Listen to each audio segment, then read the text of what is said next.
Hi. Good morning. I finally have some privacy. Frankie, come on, let's go. Let's go. Jump. Jump. Hi. Frankie says hi. Oh. Okay, jump. Not here. Nope. Not a bit. No. Okay, so I miss getting on here almost every day. I just don't have the privacy that I did. So I just want to apologize for cutting back and apologize to myself or just pout a little bit. I know I've only been getting on about once a week for a while now, and I miss it. I miss our little chit-chats, our give and take. And but anyway, here I am. What are you doing, boy? I think it just sounds so funny when he's crawling under the bed. Okay, so because I've been having a different kind of, sometimes we have a different kind of pressure. Sometimes it's the same pressure every day, the same level of energy required every day, good or bad. But when we deplete our energy, when we don't have a magically balanced life, you know, people say, oh, you gotta have balance. I'm sorry, I was born in this early 62, and there's just no, I don't know who's got it. I haven't seen very many people with balance in their life. It's very rare, in my experience. But I think we also tend to live in an environment or attract people in our world that are much like us, just by accident, not on purpose. But it's not a bad thing. It's just an is thing. It's true for everyone. It's true for everyone. Normally, unless they make a concerted effort to do something different. So that brings me to this. If we're I've been attracted to hard workers, goal-oriented. Where's my... there it is. People focused on career.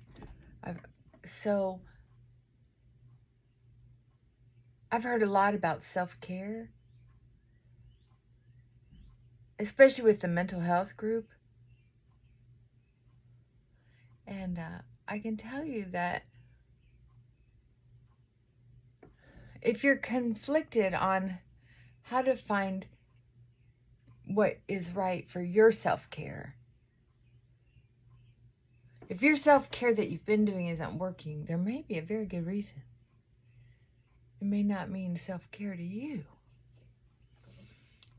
I remember when I was really starting to cook with people who were professionals and knew their stuff, making some money. And their self-care, women that I hung out with, I didn't talk to the men much about self-care, but theirs was getting their nails done, getting facials, shopping, massages, pedicures, you know, the whole mani-pedi thing. It's a thing. And so, of course, I wanted those beautiful nails. I wanted those beautiful toenails. I'll tell you what, the first time I saw a French manicure, French tips on a pedicure, I was hooked. I never went back. I love it. Well, for a long time, not until I got older. And then it was like, dang, that stuff's expensive. And what's happened is French tips take longer. And now that I'm older, if I'm going to go get a pedicure, I don't want to sit in there that long. I don't want to smell that product that long. And there's so much white noise and all these different conversations going on. Getting a pedicure is not self-care to me. It's self-torture. And I'm paying for it. And I finally found, I have gone to some incredible massage therapists. Really do good work. But the reason I didn't stick with it for a long time was because it was usually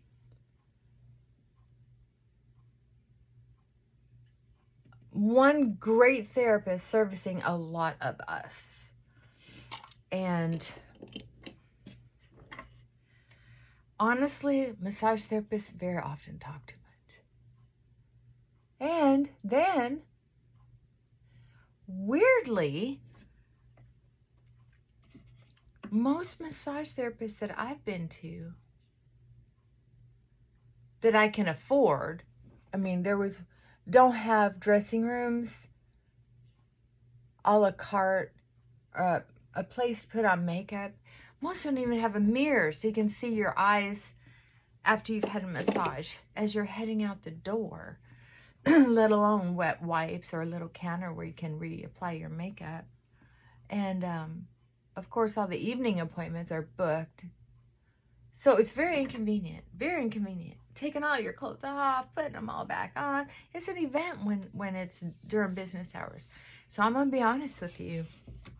When I do my self-care, it's after I've had a day. I go take a shower. I put on sweats with no undies. Just sweats. Just a sweatshirt and just a sweatpants. And my flip-flops. Or Uggs.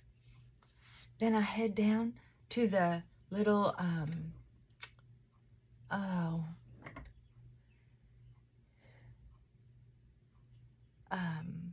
neighborhood massage place. It's about a mile from my house. And I walk in the door. Oh, Miss April.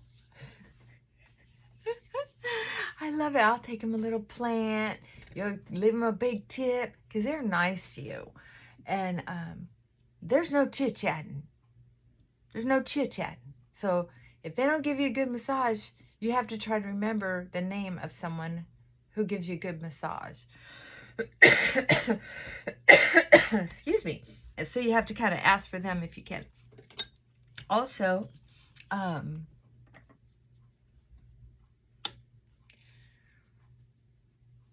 working in my yard is self-care. Even though it gets me dirty, I'm working hard, my muscles hurt for a day or 2 or 3 afterwards. That's self-care to me. Why? I don't know. But when I got sober in 92, to sit around, look at how I even say it, to sit around and do nothing constructive was waiting for a whipping. You better be doing something. If you got time to sit, you got time to sweep that floor, kind of thing. There's always something to do. And even if there wasn't something to do, my mom was an alcoholic and she couldn't stand just sitting and idle. She had to be on the move all the time too.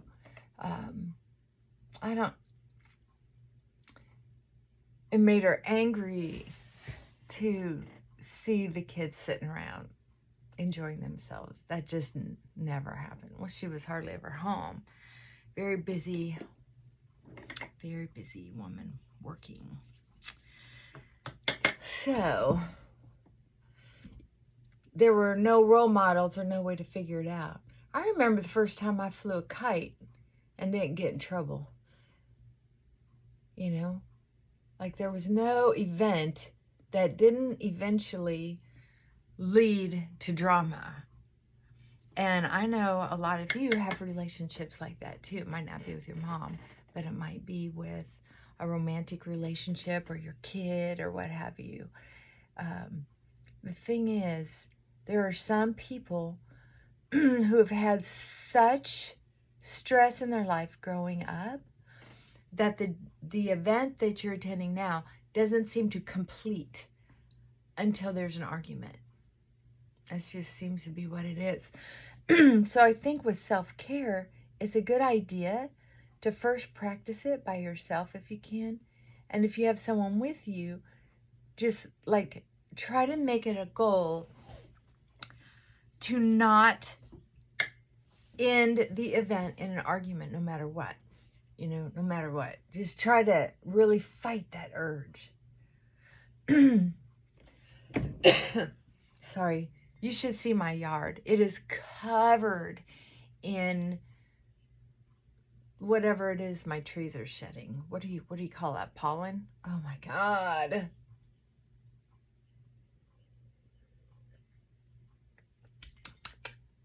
So anyway, I think this is a very interesting topic.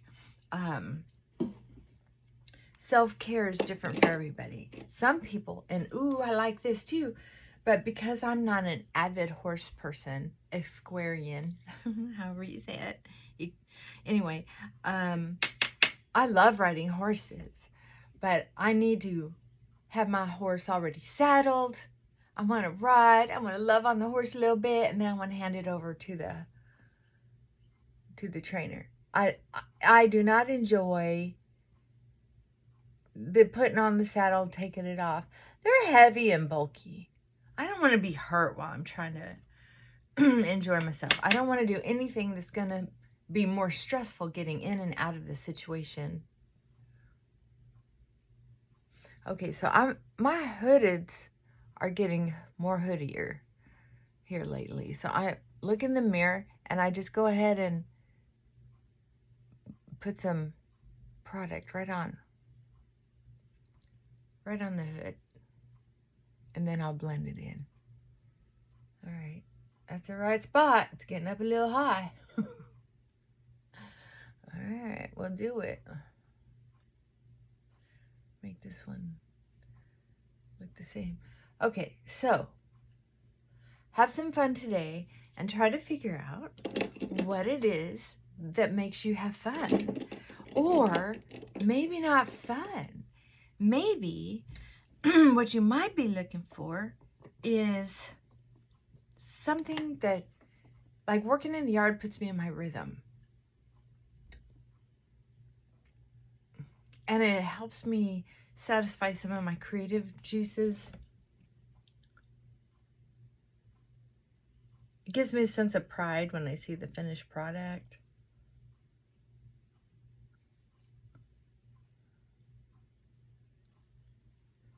Right? Some people love to knit. And sew, quilt, things like that. Experiment. You could even Google it. But sometimes we need something, I call it more than self-care. I just think that term's been so overused for product sales. I just don't like the word, but yeah, it's a good one. Even working there, it's meditation in me. It's when I feel the closest to God. That's the truth. What makes you feel closest to God? When I was younger and like to stay more fit, I really found a rhythm in running. Now, I'm not a fast runner. I'm not going to lie to you. That would be a lie. It was running to me. Some people, I got teased by some people who did run. I'm just going to wear my hair like this. I did it yesterday, and I loved it. No muss, no fuss. And I love these headbands that I got from Temu. So, yeah, I got made fun of for being a slow runner. I can walk faster than you run. It's true. I'm a slow runner. And you know what? I'm not ashamed of it. Not ashamed of it at all. Fact is, I was in better shape than most people I knew, regardless of their age. And I did that through COVID. But I live in a neighborhood where you could get out of your house without being arrested, where you could get out of your house without your neighbors turning you in or looking at you funny. Now, I did have some neighbors walking around with masks on their face a couple times, but not a whole lot. Anyway, I gotta go. But I just wanted to tell you, I want to know, what are you doing for self-care? Oh, I used to also curl up with a good book and a yummy coffee or tea, maybe with some little snacks or soda pop and chips and dip. You know, just make it a little reading nook party. And I had a spot where I did that. I used to have a big chase lounge, and I'd put this yummy blanket on it, and then I would sit on there with my pillows and put my little blankie on top of my lap and had a little end table. I was surrounded by windows. I love that spot. I haven't taken the time to just sit and read a paper in a long time. I've been doing all my reading on the internet. I don't know why, but I think I got a mosquito bite. But anyway, I gotta go. I love you. Have a great day. Be kind to yourself and find something to do for self-care. Be creative or Google it. I want to know if you're already doing something for self-care. Let me know what it is and write it in the comments. I love hearing from you. Okay, bye for now.